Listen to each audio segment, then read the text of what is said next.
欢迎收看《关键时刻》。是哦，我们刚才谈的就是拜登接受《时代》杂志的专访，里面特别提到，当两岸如果发生冲突的时候，美国他会派兵。虽然讲说我不会派部队进到这个岛上，海空军我是会动的哦。这是他有史以来最战略清晰的一个谈话。但是对于台湾来讲，难道只有两岸兵凶战危的时候才凸显吗？没有，一个关键点。台湾现在居然已经慢慢变成了亚太营运中心的一个集散地。什么集散地？因为高雄曾经是全世界的第3大港，因为上海的崛起，因为中国的崛起，整个高雄的地位开始没落。结果现在没有想到说，因为中美大对抗的状况下，第一个就是我现在的地下电缆已经不到香港了。我的地下电缆就到了高雄，对，地下电缆到了高雄之后，为什么我的快速运算中心、我的算力中心要在这里？因为所有的资讯会在这里。还有一个更关键的是，因为半导体我有很多的化学品，很多的化学品我要分装，我要集散，以前都在上海，现在也会由高雄来分担了。对，所以我们讲吧，以前台湾是一个最重要的南进基地，整个高雄是整个亚太地区最重要的一个集散中心。现在这个地位又要回来了。宝姐，这次拜登在接受这个美国《Time》杂志的这个专访里面，他讲到2个点，一个是如果台湾被攻击的时候，他会出兵，但是他没有讲任何形式，所以他有可能跟川普一样，他会打中国哦。而且他很妙的是，我们来讲，你会派部队过来，这个东西有保留。那我要问，那中国你要怎么过来呢？对，好，所以这个他等于是很明确的表达了保卫台湾的这个状况。另外第2个是他唱衰中国，哇，他很大篇幅的唱衰中国。他说中国大家都说什么中国有多强，他们有多强，事实上中国经济正处于崩溃的边缘。好，崩溃的边缘。宝姐，为什么这个对台湾来说非常重要？我们过去都说，其实如果中国跟美国的关系非常好的时候，台湾永远都会被牺牲，因为中国跟美国的利益是相当的大。对。但是呢，问题是现在中国跟美国2个决裂了，决裂的时候呢，台湾的就变成是非常重要。因为为什么？美国现在知道说我不能够丢掉台湾，那所以你看，现在中国在唱衰，所以美国不太可能跟中国继续的往来，中国会越来越差。但是中国越来越差的时候，机会是谁的？机会就是台湾的机会就来了，尤其对台湾的高雄港更是一个非常大的这个机会。而且拜登讲的非常的赤裸裸，讲的非常的直白。第一个当然讲说中国的经济处于崩溃的边缘，还有讲中国的人口比欧洲大多数的人呢要老的很多。他们说中国人怎样？中国人已经老到无法工作了。对，好，那为什么这个对台湾来说这个机会？宝杰大，我们的高雄港曾经是全世界第3大港口，当时的这个吞吐量全世界第3，然后我们一度就燃起雄心啊，我们要成为亚太营运中心6大营运中心。为什么？当时高雄港世界第3了，为什么不可能达成？好，当时为什么台湾能够这个高雄港能够世界第3？因为很简单，全世界的供应链都这个地方，美国的供应链来了，日本的供应链来了，所以造就了台湾的繁荣。可是中国崛起之后呢？这些全部都离开了，因为他们会到上海，他们会到香港去，所以台湾就变得高雄港就一路的往下跌。所以高雄被上海跟香港吃掉了，一路往下跌。但是呢，现在呢，这个局面不反过来了嘛？美国还有世界的供应链不会到中国去的，不会到香港去的，不会到上海去的，所以他们会重新回到哪里来？回到台湾，重新回到高雄港来嘛。所以就变成是现在这个国际大局是在转变之中。所以为什么我们说？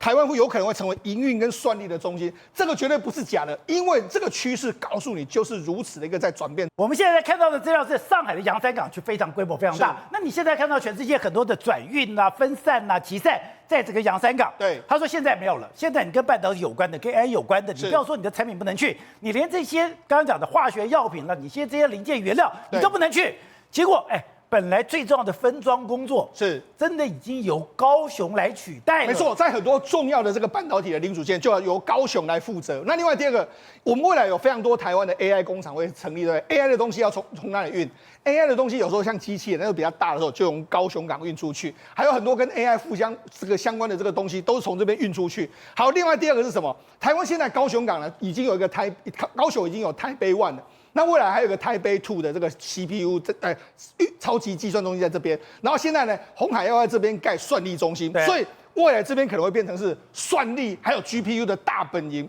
那我们又有很多数据从美国这边登陆过来，对，它不会到中国大陆去了，所以会到这个地方啊。所以他以前去哪里？他以前就去香港，对。现在我已经不到香港，我到了高雄，对。所以高雄变成我所有数据的终端位置，对，所以就变成是说，台湾的位置随着这个中美之间的紧张，就越来越重要的一个情形。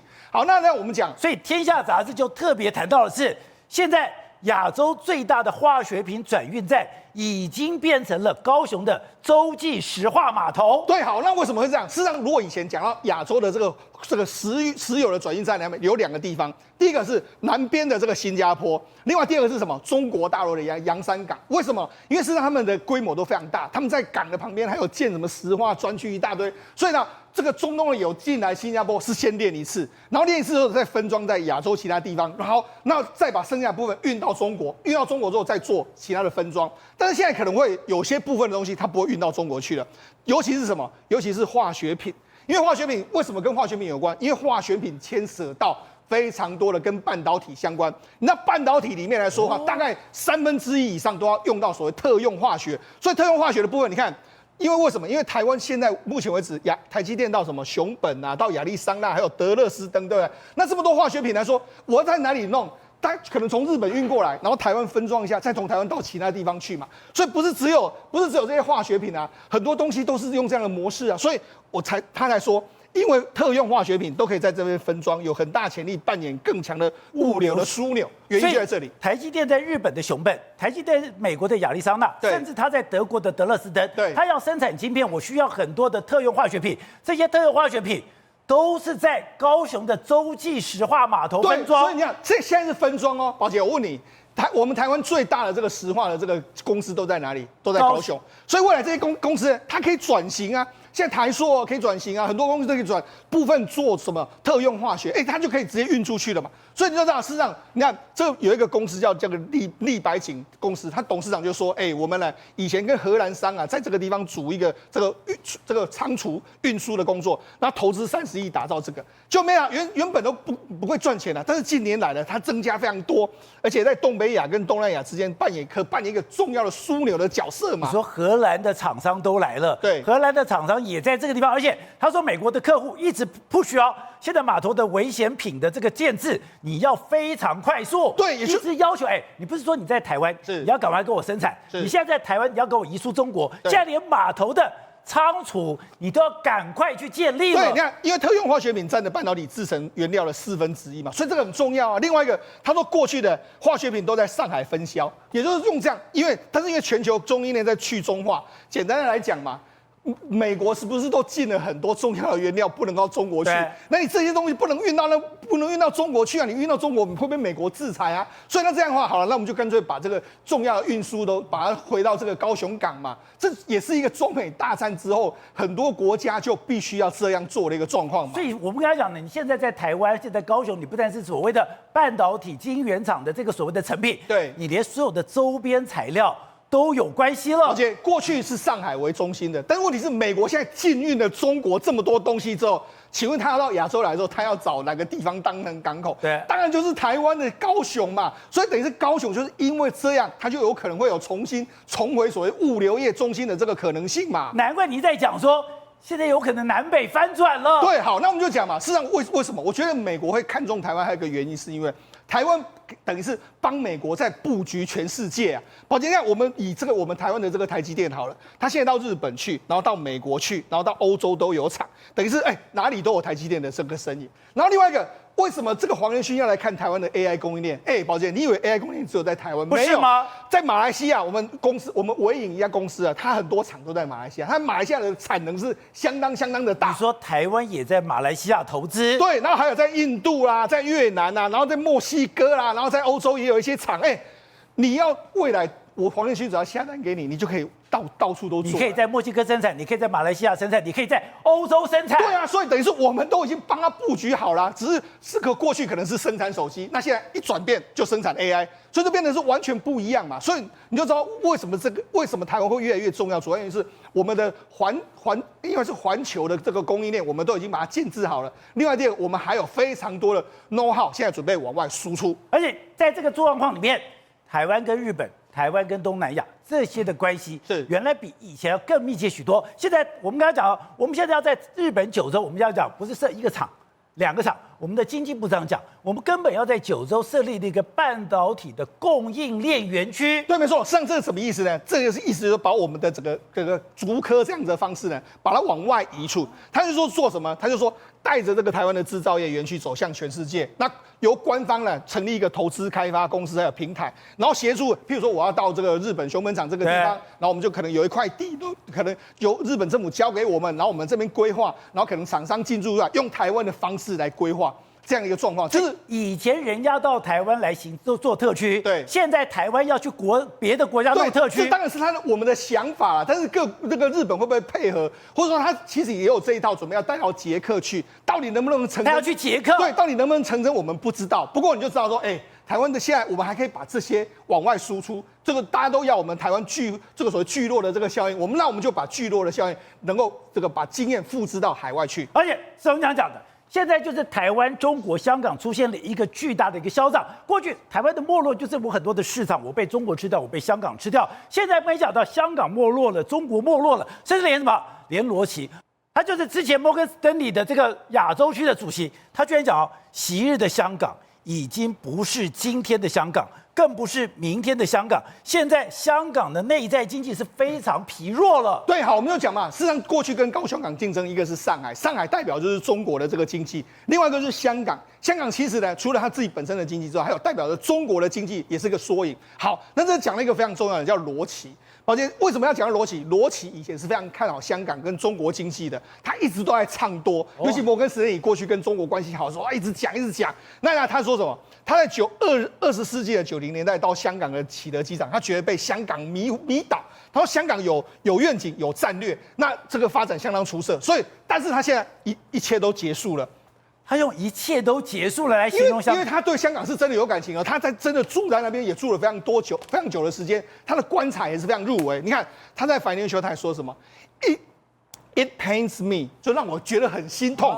To say Hong Kong is over， 所以呢，他讲的只是这样，所以告诉你说，香港真的已经完全的这个不是过去的这个香港了。那所以我才说嘛，从这些国际的这个大局势来讲，尤其是我们黄仁勋秀的这张图嘛，你说这张图特别有意义，对未来的数位人类要送到哪里去？里面就是没有中国嘛，没有这些国家嘛。那你看这里面的这个数位人类要由谁来做？当然是由台湾供应链做啊。所以为什么台湾未来会越来越重要？就是台湾不只是这个工厂所在地，也有可能未来是发货所在地。那你工厂需要原料，大量的原料，这样来回进出出。当然，我觉得整个高雄港的战略地位会越来越大。好，慧珍。这我们刚刚讲到的，当然台湾因为我们从30年前我们叫 Wintel 的开始，我们在这个 IT 产业，我们就有非常多的基础。IT 产业我们刚刚讲的，我们是你手机有做手机什么东西，台湾厂商一直磨练，一直生长，一直茁壮。现在当然讲我们是一个 AI 岛，可是夸张的是，按照《天下》杂志讲才知道说，现在美国或者其他国家也要逼着你要给我从上海，你要从上海，你要从香港，你把货运给逼出来，逼出来以后回到哪里？回到了这个所谓的高雄，回到高雄，我们就看到亚湾区。原来之前不是高雄气爆吗？高雄气爆了以后，当时的政府江宜桦就开始讲，我要把它移到外面的码头，我要开始形成就像新加坡的裕朗工业区一样，我要在外面弄了一个区域。没有想到，又刚好迎上了这一波了。是啊，事实上大家可能不太知道，裕朗岛的整个石化园区填海造陆，他们所 copy 的对象，事实上是我们的六轻。所以那时候呢，新加坡在2000年到2010年，他们全力冲刺他们的裕朗岛的石化园区。他是学六轻的，他是学六轻的。后来你知道吗？那时候我在跑台塑的时候，哇，这个台塑就一直在讲说，哇，那个新加坡，你不要说什么石化是污染产业，人家新加坡弹丸之地。人家还不是一样填海造陆弄那个发展石化，而且就是弄了一个裕朗岛出来。结果你知道吗？新加坡他们可怕，就是因为他们发展了石化，所以他们后来才有他们的半导体产业的。是，而且最重要的一件事情，它发展了石化之后，你知道他们的整个裕朗岛的新加坡的变成是东南亚非常重要的油品的一个集散地。所以你要说像这样子的一个物流中心或是营运中心，它有几个要点。第一个就是它事实上是要这个整个地理位置非常好。第二件事情就是它常常会有油品，或者是因为很多飞机或者是那个邮轮，它进来出去，它需要加油，所以它都会找岛这样的一个地方。那这就是为什么过去我们高雄曾经是全世界前3大的一个吞吐港，最重要的是我们中油的根据地也在这个地方，也在那里。所以呢，事实上之前有提到就是说我们现在亚太营运中心啊，为什么？因为事实上我们真的有这样的地理条件，但所有后来因为整个时势所趋的关系，就大家很多的工厂跑到中国去，所以高雄的这个部分的吞吐量就慢慢被上海给取代。如今所有的一切，因为美洲贸易大战，因为美国对中国的一个不信任，这些全部成为台湾高雄港腾笼换鸟，成为亚洲新的营运中心非常重要的一个契机。所以风来了，风来了，而且我跟你讲，事实上，而且你说现在台湾的对手，刚刚讲的，现在香港已经不是我们的对手了，现在上海搞不好已经不是我们的对手。现在对台湾来讲，特别对高雄来讲，我们最大的对手居然是新加坡。因为我刚刚讲，现在高雄不是讲说我现在有2个有所谓的 AI 的超级电脑，我现在有一个软体园区，我现在变成算力中心。结果现在谁也在发展一模一样的东西？对，新加坡。刚刚讲谁在发展所谓的石化业或者所谓的重要产品特化的集散中心？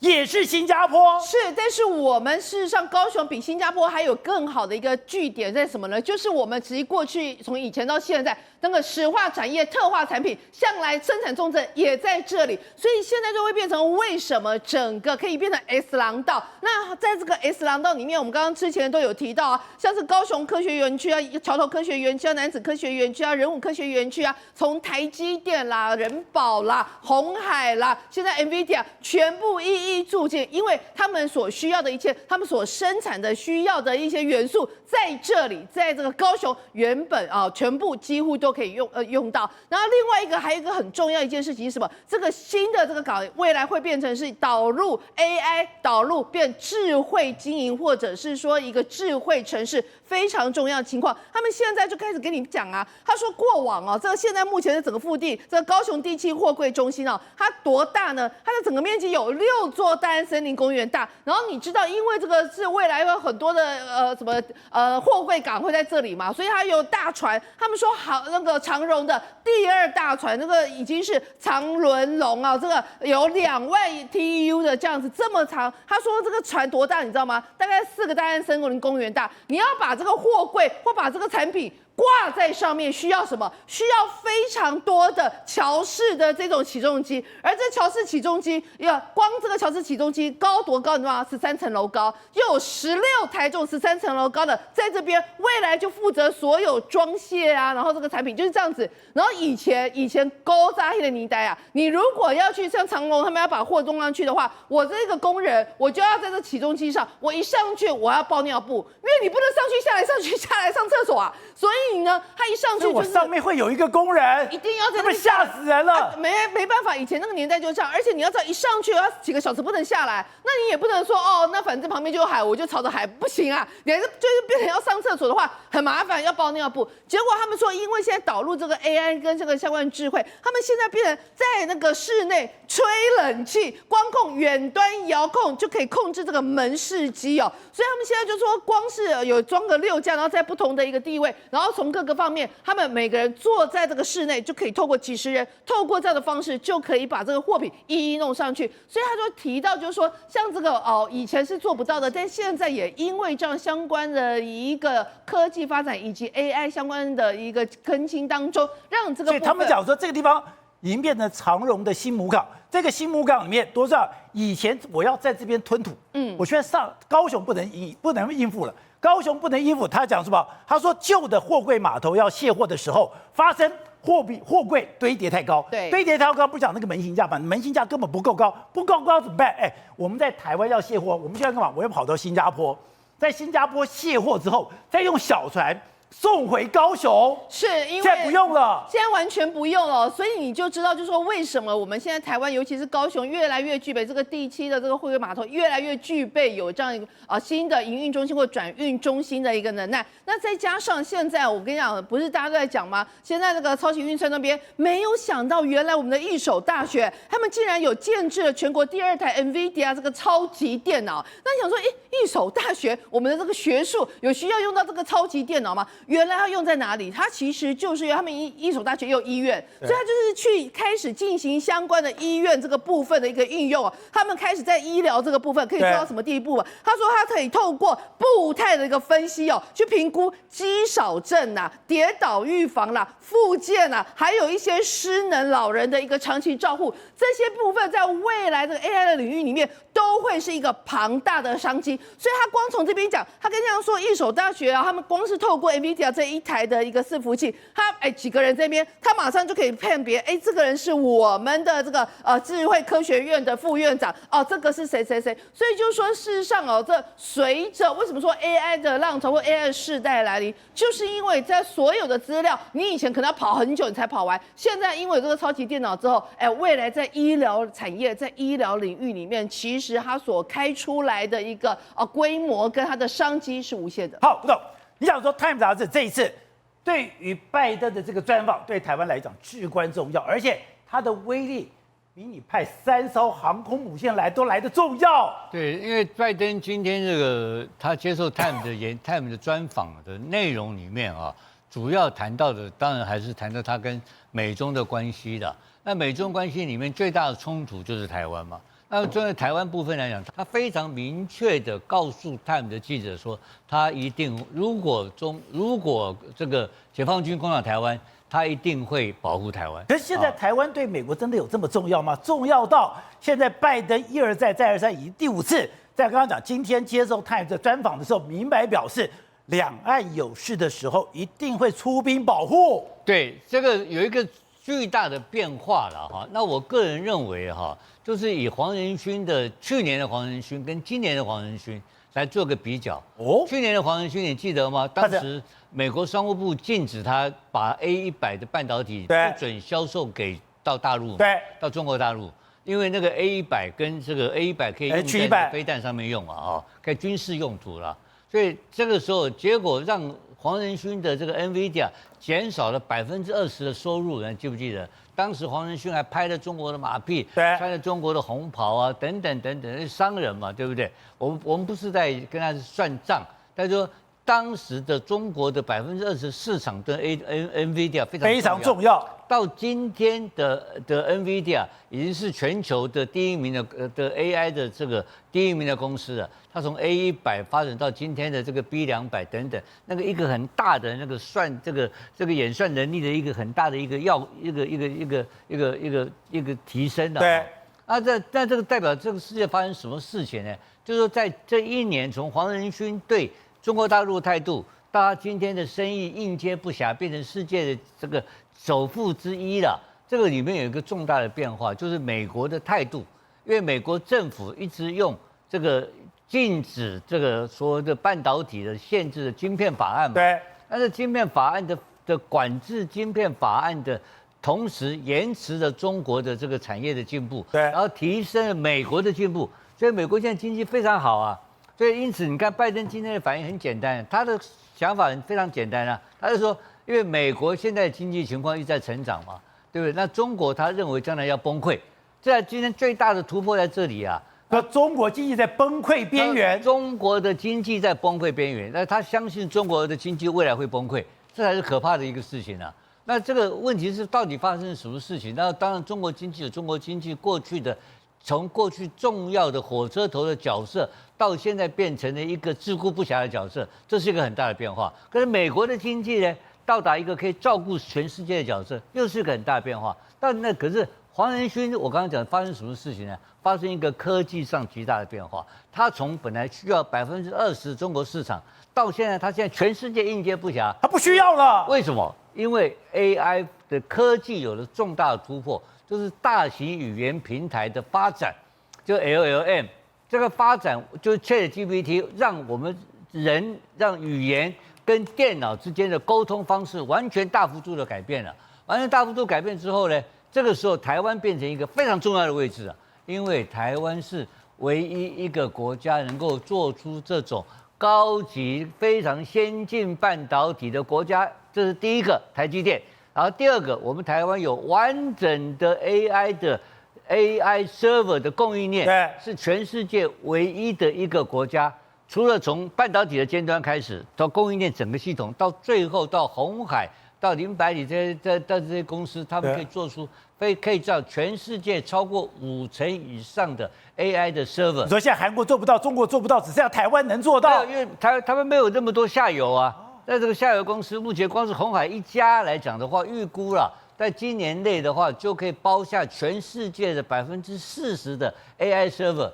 这个是哪里有？但没有这个东西啊。所以你看到这一次的这个电脑展中间的一大堆的全世界重量级的这些科技大佬跑到台湾嘛，对，跑到台湾来的目的很简单，甚至于取消韩国的行程，就是因为他们在台湾已经一定要在台湾确定他们的需求，确定他们的订单。如果他们不在台湾确定的话，然后要跑到韩国去3心2意的话，做不出来，他就会输掉他的这场战场啊。所以这个是一个非常大的变化。那这个大的变化就變成說，讓台灣的主導性、台灣的重要性，在全世界發展整個世界大的潮流當中，台灣扮演了一個，以黃仁勳的講法，是一個 AI 科技的中心位置。那 AI 科技中心位置代表是誰的利益？美國的利益，美國的利益的核心的位置啊。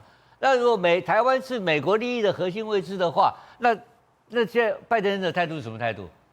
拜登一定要保護你台灣，一定要顧好他自己的金雞母啊！所以他今天才把這話講這麼白。當然白，這是有史以來最白的一次，白到這種程度，就他現在已經告訴你說，我美國是 world power， 他美國要佔據領導 leading 的我，他是世界領導的地位不會受到動搖，被確定了。你看到最後過2天一定會繼續持續的用這個語言出來，因為他要跟川普要打對台嘛。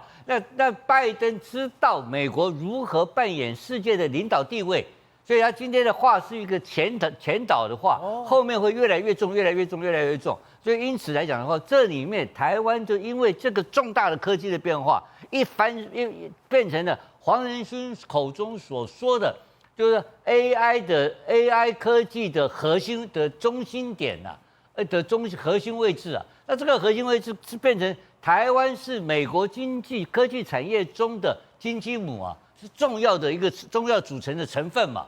那今天那拜登什麼態度？拜登當然拼着使命要顧他自己的利益啊，所以我們可以放心的睡大覺。我可以就完全理解昨天這個魏哲家昨天說法，他說世界的領導人都會有聰明的才智去避免發生戰爭。好，喂，剛才講的你跑過8年總統府，而且是8年總統府記者聯誼會的會長，做總統府最重要的就是你要對國際關係非常的這個熟稔。你說你看到拜登接這個專訪，你也嚇到了。拜登總統他明顯的是怕大家有猜測，所以呢，他是連續5次講，只要中國大陸出兵台灣，就叫做片面改變現狀。寶傑哥你要注意哦，如果今天是台灣做了什麼事情，因為美國同時在跟大家說，因為我發現很多台灣的觀眾朋友沒有搞清楚。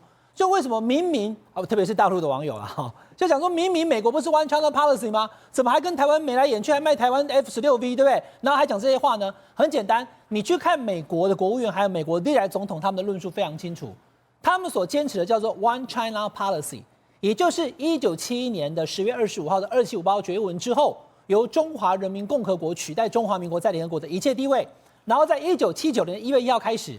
中華人民共和國跟美利堅共和國他們建交，然後跟中華民國斷交，所以它的 One China Policy 就世上只有一個中國，那個中國叫做中華人民共和國。這個對岸聽了沒錯就是這樣啊。可是呢，後面那一段大陸堅持的 One China Principle， 後面他還接一句台灣是中國一部分的時候，美國沒有認證了。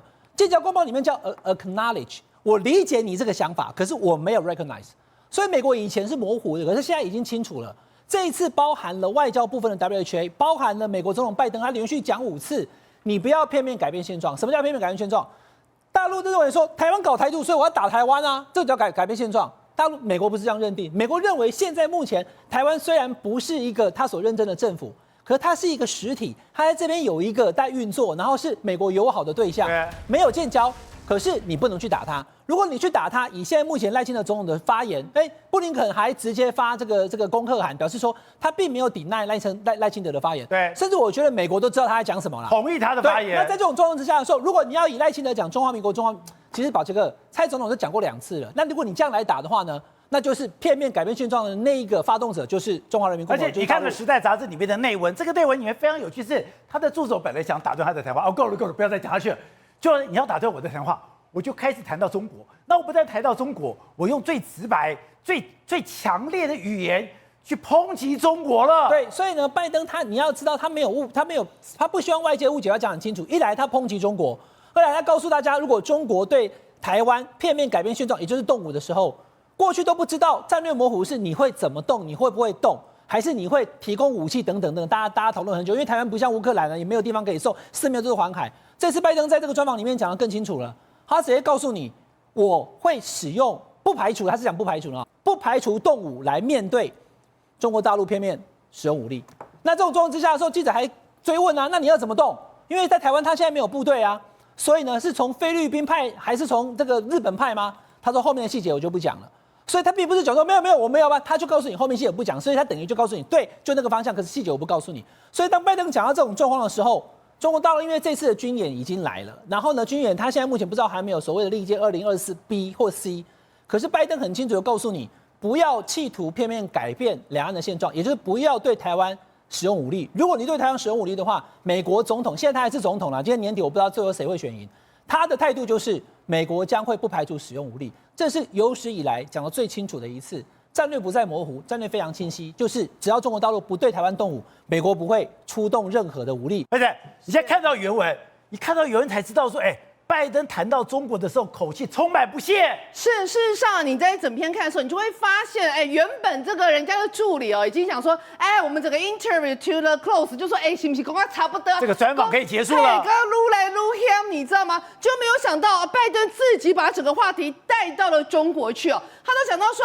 很多人就是不断的讲说，中国经济怎么样啊？然后就说他们的 GDP 怎么样啊？他们的国防的相关的生产怎么样啊？他就是有一点就觉得说，拜托，他说呢，事实上这个 bully view of the competition with the rising Asia power， 就是这个中国这边亚洲升起了这样的超强的一个势力哦。他说 ，everybody talks about it how strong China is and how powerful they are。哇，好像多厉害啊，多强壮啊，觉得好像非常的有力量啊。然后呢，拜登 says。You are give an economic that's under break there. The idea that their economic is booming. Give me a break. 意思说你跟他讲啊，跟他操作了，够了，黑龙江分给归啦。我觉得光是从这一段话里面，我都可以想象得到，他在这个讲的时候，搞不好眼睛还翻了一下白眼，就说你这个事实上是非常非常过时的一种讲法哦。然后再来还有讲到什么？他说呢 ，What Biden describes as China economic weakness